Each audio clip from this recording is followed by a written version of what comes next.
What's one principle that every remodeling business should apply or trades business should apply this week to start seeing better lead results? Well, and we talked about it a little bit earlier. It's you can't wing it. No more burnout, no more fear. We'll build it strong, make it clear.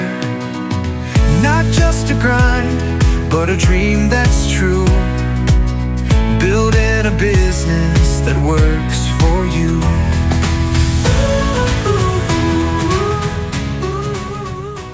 Welcome back to the Builder's Edge. Today, we're diving into the mind of a true innovator in the remodeling world, Tony Hoty.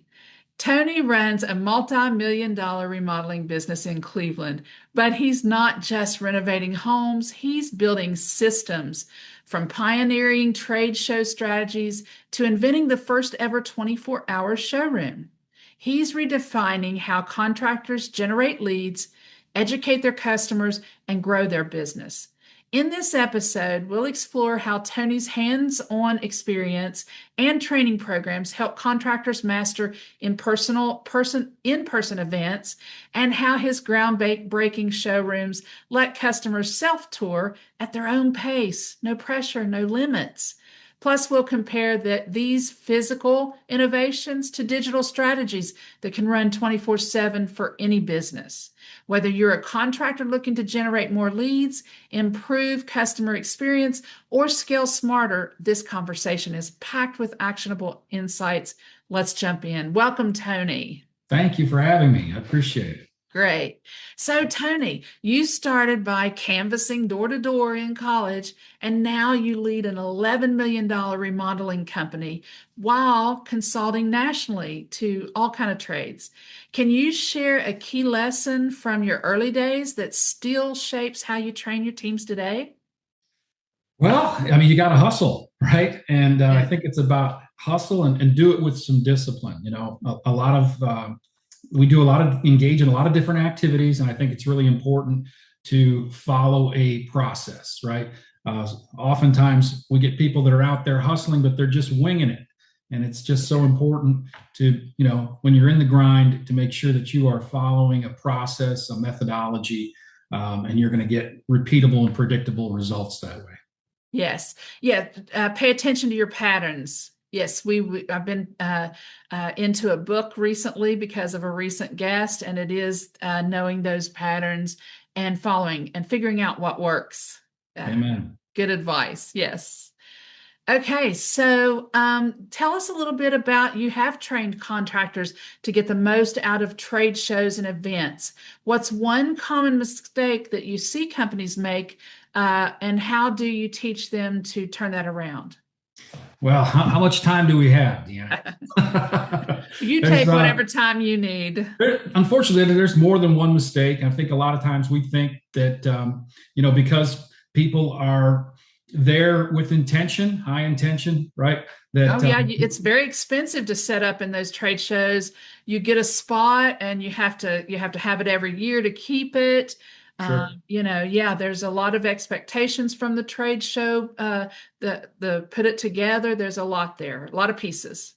Yeah. So, people pay to get in and they pay to park, on the consumer side. Right. Yeah. And, we think a lot of times that we can just show up and, the leads will fall in our lap. But unfortunately, there's a lot of competition there, and we have to be on our A game. Everything from our booth looking presentable as possible to, engaging with people. Probably the biggest mistake we see is that people are sitting in their chairs and they're on their phones and they're just not very inviting, not very welcoming, not very engaging overall. So you have to have, really a method for attracting people versus, pursuing them. So whatever you can do to make your booth space not only inviting and attractive, but, things that you can do, whether it be something as simple as candy, whether you're helping people out with a map of the fairgrounds or a map of the expo center to point them to the booth that they might want to go, whether you're giving them a bag to hold their brochures with, but something, hand sanitizers outside your booth, to get people to stop their feet. These are all different little things that you can do to make your booth space more inviting, more welcoming, and get people to stop their feet. Absolutely. Adding value, some way of adding value for them to stop by, some reason to stop by. That's exactly right. Okay, and so mistakes, as far as those are general mistakes and just kind of setting up. Is there any other type of mistake? That it does have to be eye-catching and pleasing. Do you think sometimes they miss the interaction piece? It's good to have an interaction type. Well, I think there's two more common mistakes that are made. Oftentimes, we'll see people put salespeople in the booth where we're doing a lot of selling and we're trying to, over talk, over discuss certain topics, pricing and other factors that it's too early to discuss.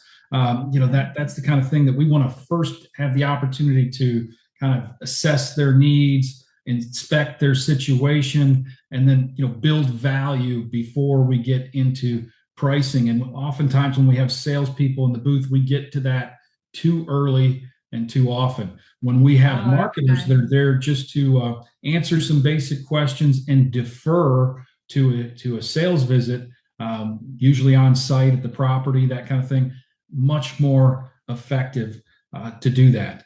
So you want to be you want to be able to educate and answer questions, but when it comes down to those things that like pricing and that sort of thing, right, you want to defer to an on-site visit for that.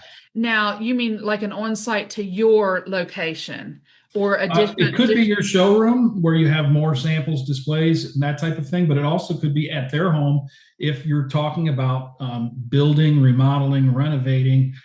Anything of that nature may require an inspection. You don't even know if you can do the project until you get your eyes on it, and you certainly don't know exactly what the pricing may be.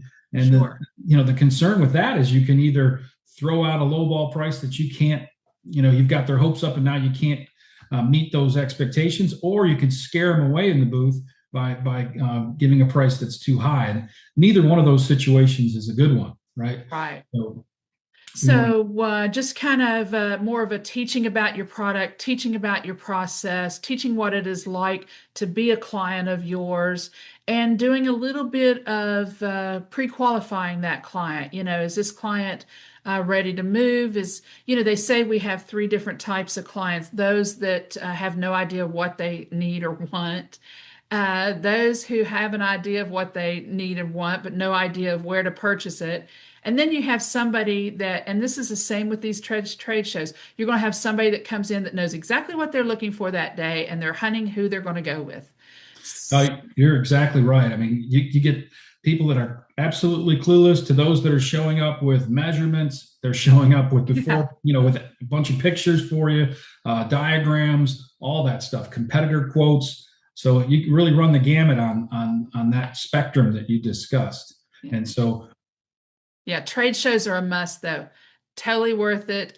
We did one for years after years after years. People will come and look and see if you're in the same spot. They'll just come look you up that you've worked with before, just to say hi. They're a great resource for sure. I agree. When you've got a giant room, an exhibition hall full of people that paid to park, paid for admission, these are not tire kickers. These are people with high intent.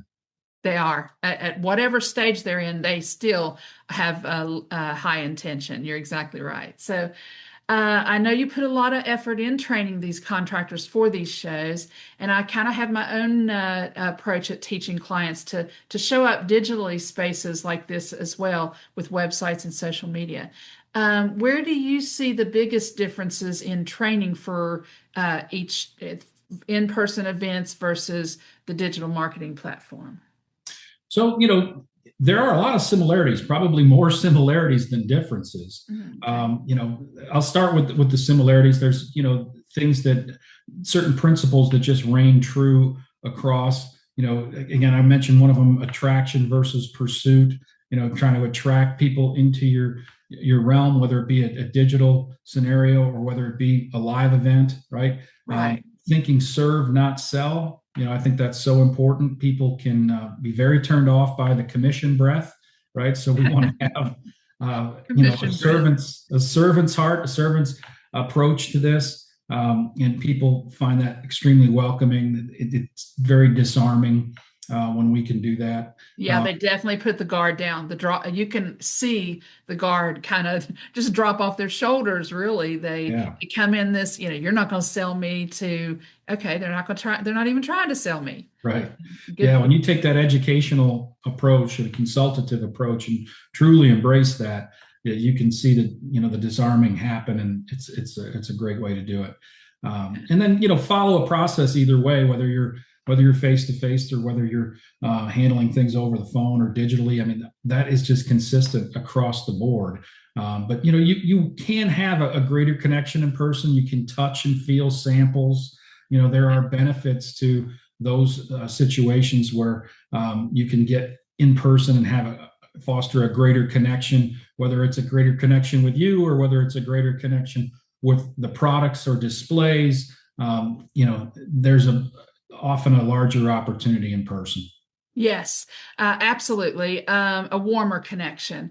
They say we do business with people that we like and connect, and it's hard to kind of like them without that personal connection. So this leads to your 24-hour showroom. It's groundbreaking. Consumers self-tour. They use an access code for it. QR codes and audio video kind of guides through it that you explained to me is kind of a museum type feel. I checked them out. They're really cool. Walk us through how this idea even came about and the challenges you faced in making it a reality. Well, yeah. So we're super excited about our 24-hour showroom, and the idea came about probably in a different fashion than you might imagine. We were initially trying to find out how we could climb to the top of Google, particularly Google Maps, right? Oh, so absolutely. It's the best place to be. Yeah. Yeah. We wanted to be up at the top, and we knew that, part of the algorithm is being open 24 hours. And if homeowners are searching for renovation, remodeling, home service, or anything of that nature, if you are open, truly open, you're going to rank higher on the Google Maps. Now, the key for us was really truly being open. We didn't want someone showing up at our office space because our Google listings stated that we were open, and then they're frustrated because they drove across town and we were not open. So we didn't want that to happen. So we started asking those what if questions, right? What if we hired a security guard? What if we had one of our own employees do this? What if we remotely had someone unlock the door and greet people, remotely via Zoom or something to that effect. And we just kept workshopping these ideas until we came up with a self-guided tour and people being able to access the showroom with a text message access code. And so we're excited about it, and it's working out great. So they scan the QR code on the door, it sends them a text message, and those are automatically populated and changed based on, their scanning. And great question. Yeah. So we actually considered a QR code on the door, but we opted away from that. Reason being that didn't allow us to capture the consumer's phone number. So when they send a text message and request access, they get an automatic response with the access code. Okay. And we capture their phone number so that we can follow up with them and, get some feedback regarding their experience. Right. So I'm sure there's going to be people out there say, oh my gosh, that in my town, they would tear it up. It would be a mess. There's somebody get in there and destroy that. How did you overcome that? Probably that negative thought process. Yeah, you're exactly right. We hear that especially in Cleveland. You're in Cleveland. Yeah. I mean, we hear that all the time. And, for me, being an entrepreneur is about optimism, and it's about focusing on the opportunity and minimizing the obstacle. And when people get it wrong, they focus on the obstacle instead of the opportunity. Oh, that's a chunk right there of gold to take away. You're absolutely right. We do. And I don't know whether that's just a that they say that inner ego just wants everything to stay the same. It doesn't want you to change anything. So we kind of tell ourselves that and put that out there. I don't know if it's that or what it is, but you're right, we do. Yeah. It's a mindset that you have to train yourself on. And as an entrepreneur, you work those muscles and you get better and better at it over time. But our suppliers were glad to donate a lot of them, the materials to build our showrooms. We have all other showroom locations inside of retail stores, Walmarts and Meijer grocery stores. And, we generate a lot of business with those showrooms, and they believe in them as much as we do. So when they're donating the materials, it makes it a little easier to take that risk, right? Yeah. So explain that a little bit more to me. You're inside of, you say, in other showrooms and things. So explain that a little bit to me. Yeah. So we do have some showrooms inside of Walmart stores, very similar to how you might find a bank near the checkout lines, or a Subway, or an optometry store. Right. So we have large showrooms inside of some Walmart locations and a Meijer grocery store. And those are like a home show because we have our displays set up and we have consumers passing by. However, this is 365 days a year and we have no competition present inside. So those are phenomenal lead sources that we have really embraced. Wow. Yeah. If you don't care to share, what is the type of expense somebody would take on by having something like that? So there are different, every big box store that offers a program like this is different. Some are just a flat rent, that would be your typical square footage of what rent would cost in your town for a location like that. And others are the rent plus a commission to the store, where you're partners together in it. And so obviously we prefer the rent only scenario. Absolutely. Absolutely. But, when you're dealing with, a behemoth like Walmart, they're going to get their hands in your pockets if they're going to let you in their stores. Right. Yeah. I'm definitely going to get their hand in your pocket more than yours in theirs for sure. Right. Yeah. Okay. So let's talk about systemizing lead generation. You've built trainable, repeatable lead gen systems from canvassing to call centers. What's one principle that every remodeling business should apply, or trades business should apply this week to start seeing better lead results? Well, we talked about it a little bit earlier.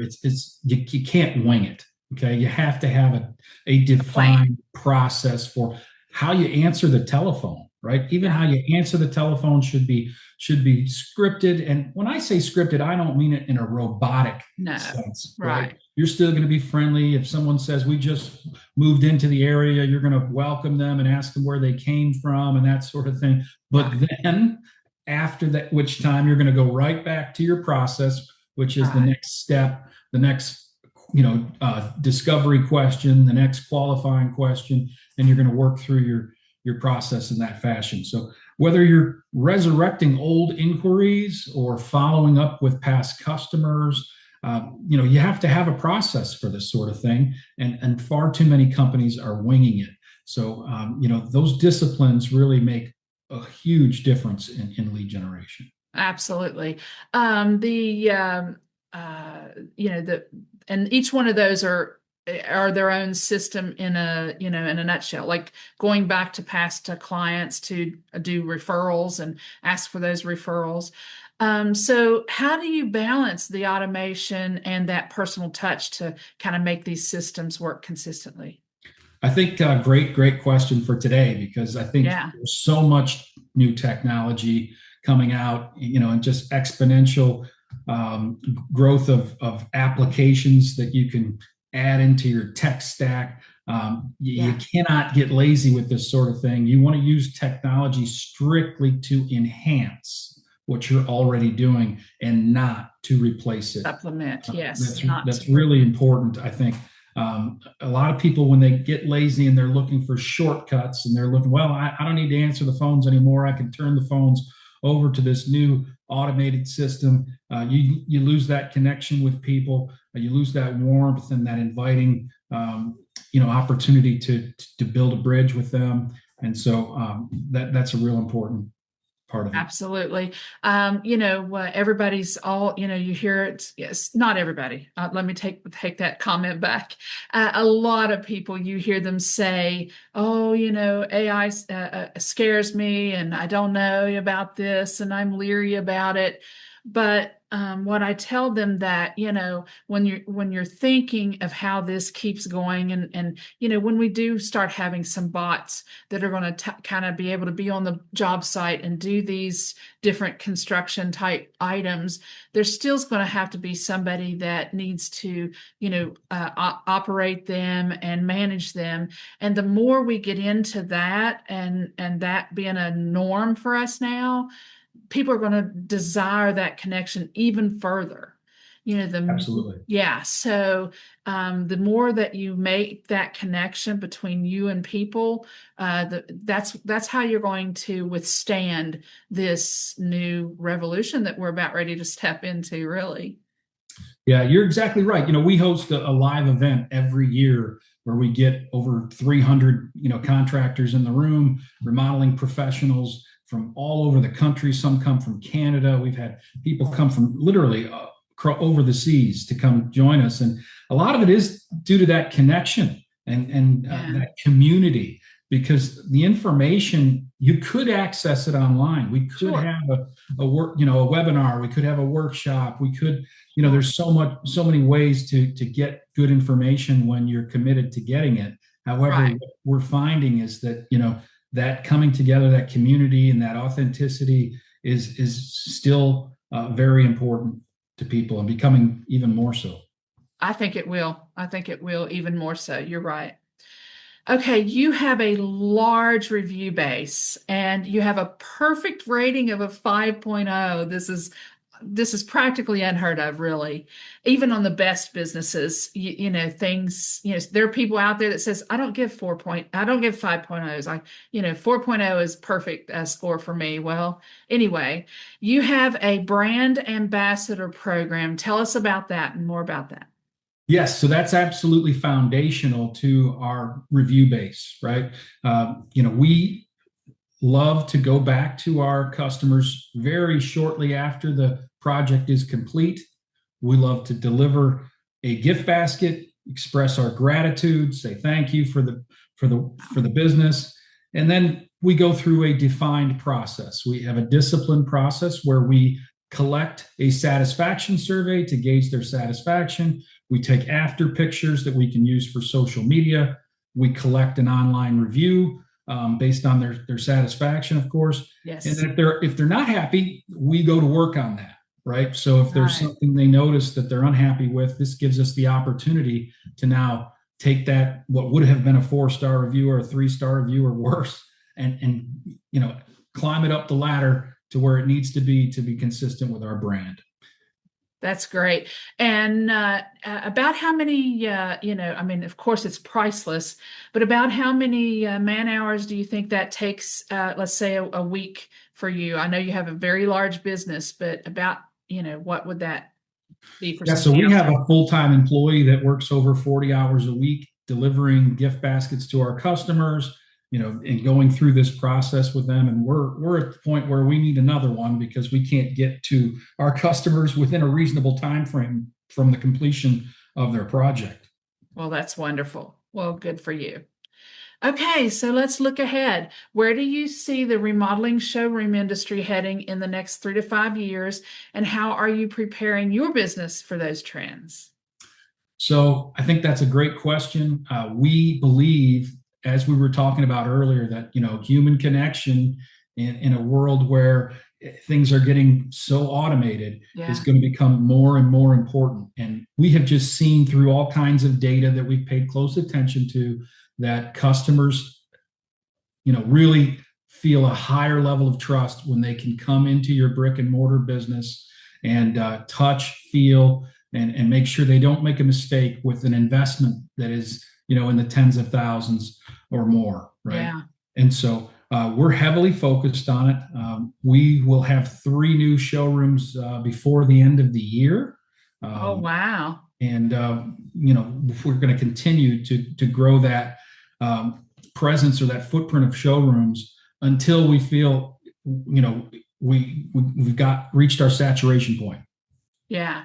So, quick question: why do you feel the need? Is it more area, or is it more people you want to reach in your existing area that you're trying to capture with these 3 additional showrooms? So, unlike a lot of home improvement companies that perfect a process and decide, well, we've done this in Cleveland, we've gotten to 5 million, or we've reached 10 million in sales. It's time for us to go to Columbus, Ohio, or Cincinnati, Ohio. Right. We're a little different. We believe we can just get a lot more out of the local suburbs. We feel we're the easiest person to serve, or the easiest group to serve, is the underserved, right? So Right. we're going to a lot of these smaller towns that are 30 minutes away, 40 minutes away, an hour away. Okay. And So just branching out a little bit further is more of what yes. you're doing. Okay. Okay. So for contractors listening today, what's the one innovative strategy they should be experimenting with to stay ahead? Oh, it's definitely artificial intelligence. Yeah. They have to be using it and employing it in their business. I think you should be, on ChatGPT for at least an hour a day as a business leader in this industry. There's so many things you can do, from uploading your customer database and having it, share trends with you, to creating marketing pieces that are more compelling and higher performing. It's just endless what you can do with it. But again, it's really to enhance the efforts that you're already making, and not to replace them. Not to replace it. Good point. Yes. Okay, Tony, thank you so much for sharing your insights today.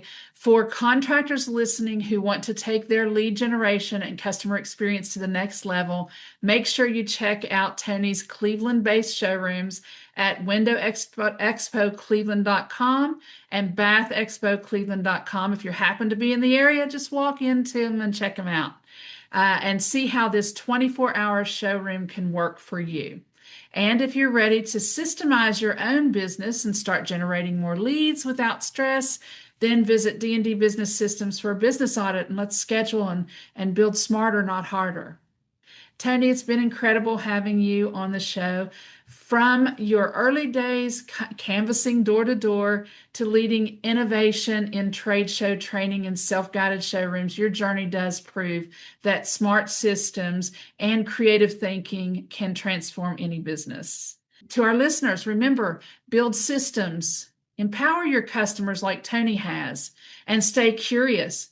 Whether it's a physical showroom, a trade show, or your digital presence, the key is creating experiences, that connection that work for your business and your clients around the clock.